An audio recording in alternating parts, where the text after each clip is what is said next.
What if you could build your own team of AI assistants, all working together inside one workspace? That's basically what Lobehub is trying to do. And honestly, this might be one of the most powerful open-source AI platforms in 2026. But is it actually useful, or is it only for developers? Let's find out. So first, what exactly is Lobehub? Lobehub is an open-source AI workspace that lets users connect multiple AI models like ChatGPT, Claude, Gemini, DeepSeek, and others inside one interface. But unlike normal AI chat apps, Lobehub focuses heavily on AI agents and customizable workflows. The idea is that instead of using one generic chatbot, you can create specialized AI teammates for different tasks. For example, one AI could help with coding, another with writing, another for research, and another for productivity. And honestly, that's what makes this platform stand out. Now let's talk about the best features. Probably the biggest feature is multi-model support. You can switch between different AI providers very easily without opening multiple apps or tabs. Another really interesting feature is AI agents. Users can create custom assistants with specific roles, personalities, prompts, and workflows. This makes Lobehub feel less like a chatbot and more like an AI operating system.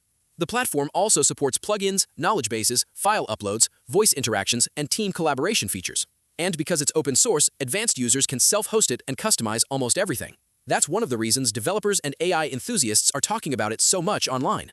Now let's talk about pricing. The good thing is that the core platform itself is free and open source, but just like tools such as TypingMind, users still need API access for models like OpenAI or Claude. So technically, your main costs depend on how much AI usage you consume from those providers. For casual users, costs can stay relatively low, but heavy users running multiple AI agents constantly could spend much more over time. Now for the downsides. The biggest issue is complexity. For beginners, Lobehub can honestly feel overwhelming at first. Some features require API setup, model configuration, or even self-hosting knowledge.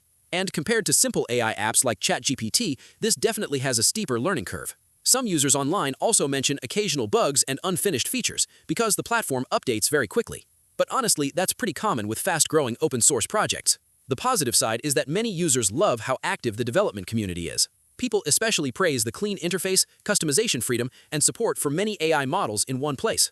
So, is Lobehub worth using in 2026? My honest opinion is yes, especially for advanced AI users. If you want more control, custom AI workflows, or multiple AI agents working together, Lobehub is extremely impressive. But if you just want simple AI chatting without setup, regular ChatGPT or Claude may honestly be easier. Overall, Lobehub feels like a glimpse into the future of AI workspaces.